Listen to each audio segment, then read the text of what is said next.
1995 में। उसमें कोई भी वक्फ की जमीन को सरकार नहीं ले सकती। अगर लेगी तो उसके बदले में वक्फ बोर्ड को पैसे देगी, और वक्फ बोर्ड से दिल्ली में 300 वक्फ प्रॉपर्टियां भारत की सरकार ने एक्वायर कर ली, जिनकी मंथली इनकम इतनी हो सकती है 300 प्रॉपर्टी की कि हम हर साल एम्स से अच्छा हॉस्पिटल खोल में 5-6 डीपीएस से अच्छे स्कूल खोल सकते हैं, हम एम जैसी यूनिवर्सिटी खोल सकते हैं हर साल, इतनी कमाई से, एक साल की कमाई से। ये 300 प्रॉपर्टियां भाई बिना चेयरमैन की परमिशन के कर ली, बिना वक्फ बोर्ड को सिंगल पैसा दिए हुए। और आज से पहले प्यार ही बढ़ता चला है, जब हिंदू मुसलमान सब मिलकर रह रहे हैं, एक दूसरे में मिलजुल के जा रहे हैं। कोई मर रहा है, हिंदू मर रहा है तो वो कब्रिस्तान जा रहा है, जबकि वो हिंदू है। प्यार मोहब्बत बढ़ा हुआ है, वो सवैये खा रहा है ईद की, वो दिवाली की मिठाई खा रहा है। नमस्कार, आप देख रहे हैं अमन न्यूज और इस वक्त हम मौजूद हैं दिल्ली के सुप्रीम कोर्ट में, जहां पर आज जो है वक्फ बोर्ड संशोधन बिल को लेकर फिर से जो नए सीजीआई बने हैं उनके दौरान उनके नेतृत्व में सुनवाई होनी थी। आज क्या कुछ हुआ सुनवाई के दौरान, हमारे साथ जानने के लिए मौजूद है सुप्रीम कोर्ट के वरिष्ठ वकील शाहिद अली जी। शाहिद अली जी, आज क्या कुछ इस सुनवाई के दौरान हुआ? क्या फिर से एक नई तारीख दी गई है? क्या कुछ फैसला सुनाया है?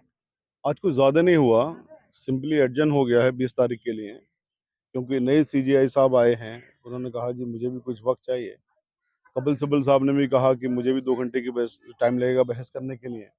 फिर हम लोगों ने सबने बहस उसके अंदर करनी है, इतना वक्त था नहीं। तो ऑनरेबल सीजीआई ने कहा कि उसको हम 20 तारीख को सुनते हैं।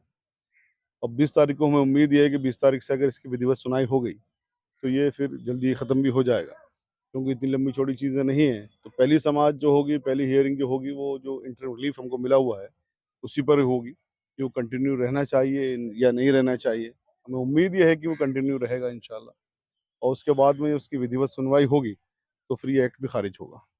All Indian Muslim personal law board की तरफ से भी आज याचिका दायर की गई थी, उस पर भी सुनवाई होनी थी और उन्होंने भी कहीं ना कहीं जो अलग तरीके से बैठक का दौर जो है वो शुरू कर दिया है। नई बैठक वो हैदराबाद में करने वाले हैं, उसके बाद एक और बैठक है। तो इन बैठकों का क्या समर्थन निकलने वाला है? देखिए, बैठकें करना, पंचायतें करना, डेमोस्ट्रेशंस करना, पीसफुल सेमिनार्स करना, ये सब ना लोगों को अवेयर करने के लिए ज़रूरी होती है। तो वो अपनी बैठकें कर रहे हैं, अच्छी बात है। पंचायतें भी कर रहे हैं, ये भी अच्छी बात है। हम भी कर रहे हैं, सेमिनार्स भी कर रहे हैं। तो वो सब चीज़ें लोगों को अवेयर करना या लोगों को अवेयर करवाना, ये भी एक फ़र्ज़ बन जाता है सब लोगों का। तो वो एक बाहर की चीज़ है, यानी कि ऑनरेबल कोर्ट्स के बाहर की चीज़ है। अब यहाँ पर जब ऑनरेबल सुप्रीम कोर्ट तक बात आ गई है, तो यहाँ मैं ये कहना चाहूँगा कि हम लोग सड़क की लड़ाई हार चुके, हम लोग पार्लियामेंट की लड़ाई हार चुके। पार्लियामेंट की उनके पास ताकत है, सड़क पे हमारे पास नंबर नहीं है। हमने रामलीला मैदान में 1 दिसंबर को लाखों लोगों की रैली करी थी, वक़्फ बचाने के लिए करी थी। प्रमुखता से डिमांड हमारी थी वक़्फ बचाओ, आपने उसको कवर भी किया था, जी। संविधान बचाओ। तो जब हम सड़क की लड़ाई हार गए, क्योंकि नंबर हमारे वहाँ कम है, पार्लियामेंट की लड़ाई हम हार गए, नंबर हमारे वहाँ पर कम है। इन लोगों ने अपने उस नंबर की बेस पर अपने यहाँ पर उनके जब घमंड ये आ गया कि हम तो साहब सुप्रीम है, हम तो कुछ भी कर सकते हैं, तो एक ऐसा कानून बना दिया जो कि कॉन्स्टिट्यूशन के खिलाफ है। जो कि उनका जो ये कानून है उसको अगर आप पढ़ें तो हंसी आती है, मुझे तो हंसी आती है। मुझे लगता है कि ये व्हाट्सएप यूनिवर्सिटी जो आजकल एक चलती है, उसके ज्ञान के आधार पर बनाया हुआ है। बिल्कुल उसके अंदर कुतर्कों वो भरा हुआ है, कुतर्कों से पूरी तरह से भरा हुआ है। जैसे वो कहते हैं कि साहब इससे मुसलमानों को फायदा होगा। ऑनरेबल सुप्रीम कोर्ट ने पूछा भाई एक फायदा बता दो, नहीं बता पाए, बोले जी कल बताएंगे। अगले दिन आए बोले 1 हफ्ते में बताएंगे। जी। 1 हफ्ते से आज हम 15 तारीख में खड़े हो गए, बोले ये काउंटर एफिडेविट में बताएंगे, एक फायदा नहीं बता सके। तो इस तरह की बहुत सारी चीजें कुतर्कों से भरा हुआ है। तो जो चीज कुतर्कों से भरी हुई है तो वो खत्म जरूर होगी। अब नंबर बेस पे आपने वहां तो बना लिया, लेकिन यहाँ ऑनरेबल सुप्रीम कोर्ट के अंदर जो चीजें हैं, बाबा साहब ने संविधान बनाया, बड़ा अच्छा उसके अंदर सेपरेशन ऑफ पावर्स किया, कि इसीलिए वो सेपरेशन ऑफ पावर्स जरूरी था कि उनको ये ज्ञात था कि कल को अगर सत्ता के नशे में सरकारें मदहोश हो गई या पागल सांड की तरह घूमने लगी तो उनको कंट्रोल करने वाला कौन होगा। तो उनको कंट्रोल करने के लिए पावर दी गई जुडिशरी के अंदर, आर्टिकल 13 दिया गया कॉन्स्टिट्यूशन के अंदर, जिसमें ये कहा गया है कि कोई अगर कानून ऐसा बनाती है पार्लियामेंट या असेंबली जो कि संविधान के खिलाफ है, और संविधान के खास तौर से फंडामेंटल राइट्स के खिलाफ है, तो वो उसको रद्द कर देगी, जो भी कॉन्स्टिट्यूशनल कोर्ट्स जी। है। तो कानून बनाना आपने ताकत के नशे में, ताकत की बेस पर कानून तो वहां बना लिया आपने, जो भी कुछ बना लिया, लेकिन उसकी व्याख्या तो यहाँ होगी, उसको देखा तो यहाँ पे जाएगा कानून लेकिन आपने कैसा बनाया है। सरकार में भी ऐसे कुछ नुमाइंदे हैं, कुछ ऐसे मंत्री भी हैं जो मुस्लिम कम्युनिटी से ही बिलोंग करते हैं और वो भी इसका समर्थन कर रहे हैं कि सरकार जो है ये जो बिल लेकर आ रही है वो हमारे हक में है। तो ये मुस्लिम जो लोग हैं, जो जनता है, वो किसको सुने, किस पर विश्वास करे? मैं अभी जैसे मैंने आपको बताया, पहली बात तो कोई मुस्लिम मंत्री मेरे ख्याल है नहीं है भारतीय जनता पार्टी में। नेता तो है सर। मुस्लिम नेता तो वो उन मुस्लिम नेताओं को कहता हूँ, वो सरकारी मुस्लिम है, सरकारी मुस्लिम और गुलाम मुस्लिम, और एक भारतीय मुस्लिम, तीनों में फर्क है। तो जो सरकारी और गुलाम मुस्लिम हैं वो भारतीय जनता पार्टी के हैं। वो कहते हैं, मैंने इसलिए कहा ना कि सब मुसलमानों के फायदे के लिए बनाया गया। ऑनरेबल सुप्रीम कोर्ट ने ये सवाल पूछ लिया, बताइए साहब क्या फायदा है। पहली हियरिंग हुई तो उन्होंने कहा जी बहुत फायदे हैं, एक बता दिए, एग्जाम्पल दे दिए, वो नहीं बता सके, 2.5 घंटे की बहस में एक नहीं बता सके। उन्होंने कहा अच्छा हम कल बताएंगे साहब। अगले दिन की हियरिंग आ गई, वो फिर नहीं बता सके। उन्होंने कहा जी 1 हफ्ते का टाइम दिए, हम तब बताएंगे। 1 हफ्ते का टाइम दे दिया, फिर नहीं बता पाए वो। अच्छा काउंटर एफिडेविट में बता देंगे हम, काउंटर एफिडेविट भी उन्होंने दे दिया, उसमें भी एक फायदा नहीं बताया, एक फायदा आज दिन तक भी नहीं बताया। अब बताइए, जो लोग कहते हैं कि बहुत फायदे हैं और वो ये कहते हैं कि 10 साल मेहनत करी, हमने देश भर में घूम घूम करके जेपीसी के माध्यम से कई करोड़ लोगों से बात करी और इसमें साहब हमने बहुत बढ़िया बनाया, एक फायदा नहीं बता सके, एक उसका बढ़ियापन नहीं बता सके। इससे ज्यादा अफसोस की बात और क्या होगी, इससे ज्यादा और कौन सी बात होगी जो इस बात को साबित करे कि ये जो कानून बनाया है किसी भी तरह से मुसलमानों के फायदे में नहीं हो सकता। मैं आपको एक एग्जांपल और देता हूँ। सपोज करिए आपका जो घर है, जी। मान लिया आपका घर है और आपके घर में कोई आदमी उस पर बुरी नजर लगा के बैठा हुआ है, कोई ताकतवर आदमी है बुरी नजर लगा के बैठा हुआ है। मैं बहुत ताकतवर आदमी हूँ, मैं आता हूँ कि भाई आप बुरी नजर वालों एक तरफ जाओ और आप भी यहाँ से इसको भाग जाओ और आपके घर को मैं छीन लेता हूँ। तो मैं आपके लिए अच्छा कर रहा हूँ क्या कि मैंने बुरी नजर वाले को हटा दिया, या आपसे मैंने घर ही पूरा छीन लिया, तो अब आप कहाँ जाएंगे? तो मेरा काम अच्छा होगा क्या? ये नहीं होगा ना। तो अब ये जो कह रहे हैं कि साहब वक्त पर बुरी नजर थी बहुत सारे मुसलमानों की, बिल्कुल थी, बहुत सारे मुसलमान बिल्कुल वक्त पर लूट रहे थे, लेकिन आपने उन मुसलमानों को भगाने के लिए जो आप बात कहते हो कि मैं उन मुसलमानों को भगाना चाहता हूँ, आप तो पूरा वक्त छीन रहे हो। आप मुसलमानों को वक्त लौटा कहाँ रहे हो? वक्त मुसलमानों को कब लौटेगा? वक्त मुसलमानों को तब लौटेगा जब मुसलमान वक्फ बोर्ड की बॉडी को चुनेंगे इलेक्शन के जरिए। हमारे देश में इलेक्शन होता है ना, डेमोक्रेटिक सेटअप अच्छा सेटअप है तभी तो इलेक्शन होता है, ऑटोक्रेसी तो नहीं है। जी। भाई प्रेसिडेंट ऑफ इंडिया तो प्रधानमंत्री को नहीं चुनता ना, लोग चुन के भेजते हैं। तो वक्फ बोर्ड के चेयरमैन को गवर्नमेंट क्यों चुनती है? वक्फ बोर्ड के मेंबर को गवर्नमेंट क्यों चुनती है? जिसको मन में आ गया उसको अपॉइंट कर दिया। वक्फ बोर्ड के मेंबरान को मुसलमान क्यों नहीं चुनते? और मैं कोई तो अजीब सी क्या बात नहीं कर रहा हूँ, क्या गुरुद्वारा क्या प्रबंधक कमेटी में चुना जाता है, सरदार चुनती है वहां पर अपनी बॉडी बिल्कुल, को। लेकिन क्या मुसलमानों को या फिर देश की जनता को इस पर पहले प्रश्न नहीं उठाना चाहिए था? क्या इस तरह की अपील जो है हाई कोर्ट या सुप्रीम कोर्ट में की गई है पहले भी? आपकी इसकी बात कर रहे हो कि इसका इलेक्शन होना चाहिए, इस जी, बात के बिल्कुल। लिए हमने 2010 से और 2020 तक, कोरोना तक, कम से कम 350 से ज्यादा सेमिनार्स देश भर के अंदर किए इस डिमांड के साथ। बहुत सारी पिटिशंस लिखी, इस दिन भी डाली कि साहब यहाँ पर ये होना चाहिए, लेकिन चूंकि वो जुडिशरी का अधिकार क्षेत्र में, जुडिशरी कानून नहीं बना सकती, बिल्कुल। लेकिन जो कानून बनता है उसको देख सकती है। तो यहाँ पर जुडिशरी ने कहा कि साहब ये पार्लियामेंट का काम है, वो पार्लियामेंट बनाएगी। और पार्लियामेंट को जो हम कहते हैं, यानी प्रधानमंत्री साहब से हम कहते हैं कानून बना दो, तो बरखिलाफ उसके जाके ये वाला कानून लाके क्या मजाक है?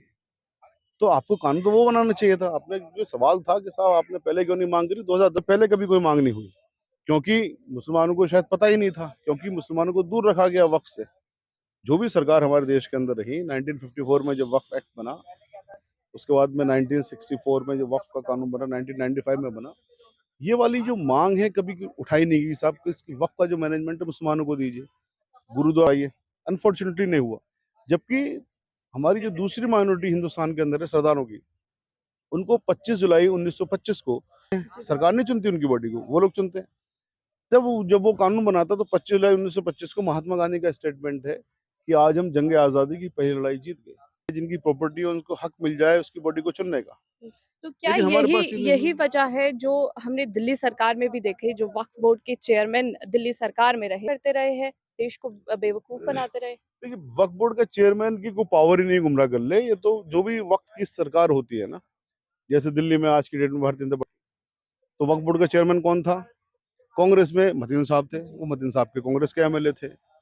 आम आदमी पार्टी में अमानतुल्लाह साहब थे। तो चूंकि आजकल तो वक्फ बोर्ड है ही नहीं, बनेगा तो भारतीय जनता पार्टी के कोई एमएलए बनेंगे उसके। अब भारतीय जनता पार्टी में कोई मुसलमान नहीं है, इसलिए वो हिंदू को लेके आ रही है, हिंदू को बनाएंगे हम। तो बेसिकली चेयरमैन जब सरकार अपने आदमी को बनाएगी तो उसमें मुसलमानों की रिप्रेजेंटेशन कहाँ से होगी?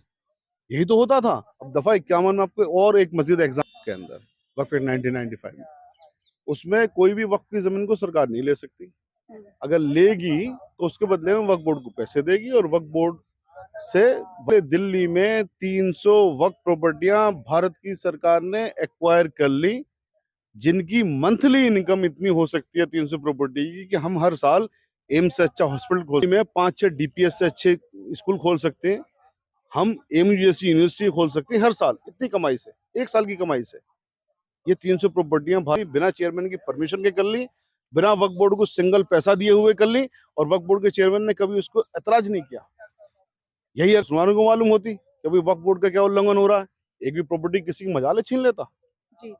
यहाँ पर यूनिवर्सिटीज, हॉस्पिटल की बात हुई है, तो ये मस्जिदें या फिर स्कूल, यूनिवर्सिटीज? सब जो है उसमें क्या दिक्कत की बात है? मदरसों से कोई किसी को नुकसान होता है क्या? मदरसों में पढ़ाई होती है ना। न्यूक्लियर साइंटिस्ट भी कहे जाते हैं। जी, एपीजे अब्दुल कलाम प्रेसिडेंट भी रहे। ठीक है ना, प्रेसिडेंट भी रहे, वो मदरसे के पढ़े हुए। डॉक्टर जाकिर साहब, जी। मुंशी प्रेम भी फहरिस्त है। मदरसे को अगर हम हिंदी में कहेंगे तो विद्यालय होता है, इंग्लिश में कहेंगे तो स्कूल होता है। लेकिन चूंकि लफ्ज मदरसा है उर्दू, मदरसा तो बहुत अच्छा अल्फाज है। मस्जिदें या मंदिर या जो गिरजाघर है वो शांति के लिए हैं। इंसान की जो प्रवृत्ति होती है वो एविल होती है, उसको शैतानियत से रोकता है। लेकिन यहाँ पर क्या कर दिया हमारे देश में, धर्म को इस तरह से कर दिया गया है कि धर्म उनसे शैतानी करवा रहा है। भाई नफरत आप कर रहे हो अगर किसी धर्म के आधार पर, तो शैतानी होगी ना। तो अच्छी चीजें हैं, आप उनको बंद कर दोगे तो क्या शराब खाने खुलवाओगे क्या? या आप दूसरी चीजें करवाओगे तो वहां तो बुराइयां फैलेंगी। तो मस्जिदों से, दरगाह, मंदिरों से, गिरजाघरों से देश का कोई नुकसान नहीं है, देश का फायदा है। इसका मतलब ये नहीं होता है कि साहब ये चूंकि नमाज पढ़ने आती है तो उनकी मस्जिदें छीन लो, ये कब्रों में दफन होते हैं उनके कब्रिस्तान छीन लो, ये तो नहीं हो सकता ना। जी।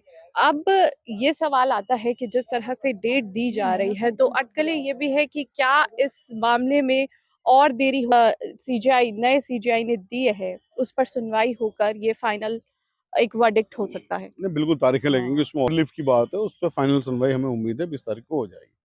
और जो तारीखें होती हैं वो कोर्ट की प्रक्रिया का एक तरीका है, उसमें कोई दिक्कत की बात नहीं होती। हम तो चूंकि रात दिन कोर्ट में कोई मसला नहीं होता। जी। आ, हमारे साथ एक और वकील साहब है सर, नदीम हुसैन जी।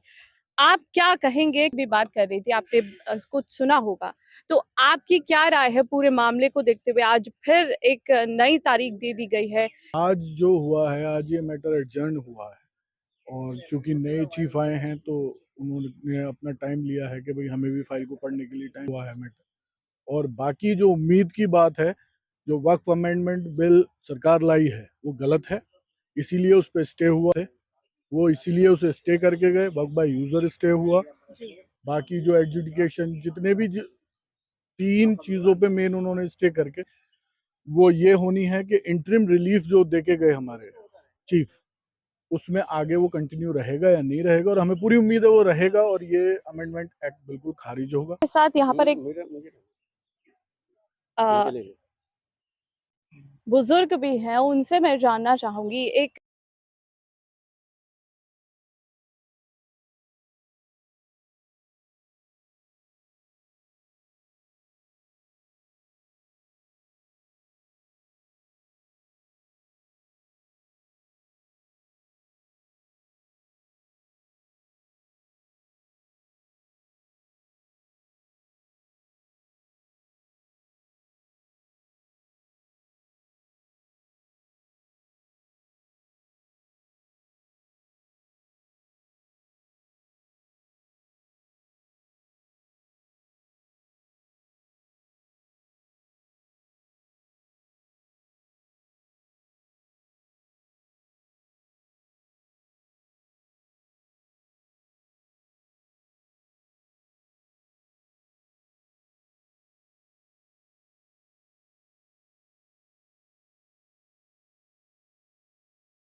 बुजुर्ग भी हैं, उनसे मैं जानना चाहूंगी एक पिटिशनर के तौर पे, एक जनता के तौर के फैसले, क्योंकि वक्फ बोर्ड मुस्लिम समाज के लिए बहुत अहमियत रखता है, तो उस पर आपकी क्या राय है? क्या सुप्रीम कोर्ट, पहले तो ये कहा जा रहा है कि सुप्रीम कोर्ट तक ये मामला आना ही नहीं चाहिए था, ये सरकार का गलत बिल है, तो आप का गलत बिल है, क्योंकि वो नफरत से काम नहीं चलता बल्कि प्यार मोहब्बत से काम चलता है। देश तरक्की भी करता है, और नफरत से तो देश नीचे चला जाएगा। जो कुछ कर्जदार हुआ है और उसके आगे और होता चला जाएगा, क्योंकि नफरत बढ़ा है प्यार आपस में। और आज से पहले प्यार ही बढ़ता चला है, जब हिंदू मुसलमान सब मिलकर रह रहे हैं, एक दूसरे में मिलजुल के जा रहे हैं। कोई मर रहा है, हिंदू मर रहा तो वो कब्रिस्तान जा रहा है, जबकि वो हिंदू है। प्यार मोहब्बत बढ़ा हुआ है, वो सवैये खा रहा है ईद की, वो दिवाली की मिठाई खा रहा है, और सब एक दूसरे के जरिए काम चल रहा। अगर हमारी गाड़ी खराब हो जाती है तो हिंदू ठीक करता है, और हिंदू की गाड़ी तो चला आ रहा है। कोई किसी के यहाँ नौ करे, कोई किसी का नौ करे, लेकिन इस बात से जो चल रहा है, इससे नफरत फैलाई जा रही है, प्यार मोहब्बत नहीं फैलाई जा रही। देश को पीछे करा जा रहा है, जबकि कोई चलाना प्यार तो सिखाता है, लेकिन नफरत नहीं सिखा। नफरत दिन ब दिन बढ़ रही है, जिसकी वजह पैदा हो रही है बदमती। तो दी गई है, आपको क्या लगता है क्या सुप्रीम कोर्ट पे होने वाला है भाई ये मामला? आखिरी है, ये तो एक मंदिर है पूरे समाज का। अगर यहाँ भी नाइंसाफी ही चला हो जाएगा, तो यहाँ तो इंसाफ के लिए आए हैं, नाइंसाफी के लिए नहीं आए। सबके आपस में प्यार की भावना बढ़ाने आए हैं हम। तो जो सुप्रीम कोर्ट में लोगों ने सबने केस डाला है, उसमें हमारे भी लोग इंसाफ मिले, क्योंकि ये ऐसा मंदिर है जहाँ नाइंसाफी नहीं मिलनी चाहिए। और मिलेगी तो सब पूरा समाज देखा का क्या हो रहा क्या नहीं हुआ, और इससे पहले भी तो सबने देखा, बाबरी मस्जिद का भी देखा, और आगे भी देखेंगे, कोई परेशानी नहीं। वकील और यहाँ पर कुछ याचिकाकर्ता के साथ जो लोग मौजूद थे। अब जो आपको बता दें कि इस पूरे मामले में जो वक्फ बोर्ड अमेंडमेंट बिल जो लाया गया है सरकार की तरफ से, उस पर लगातार यहाँ पर सुप्रीम से जो हमारे सीजेआई रिटायर्ड हुए हैं संजीव खन्ना जी, उन्होंने अगली तारीख यानी आज का दिन जो है मुकर्रर किया गया था, 15 तारीख दी गई थी, जिसमें नए सीजेआई को यहाँ पर जो है इस मामले की सुनवाई करनी थी, लेकिन आज उनको कुछ वक्त चाहिए था और जो बहस के लिए कुछ वक्त मांगा था, तो इसलिए आज जो है फिर से एक बार नई तारीख इस मामले में दे दी गई है। अगली 20 तारीख को इस मामले की सुनवाई फिर से होनी है। आगे क्या होगा ये तो सुप्रीम कोर्ट के सीजेआई तय करेंगे इस मामले में, लेकिन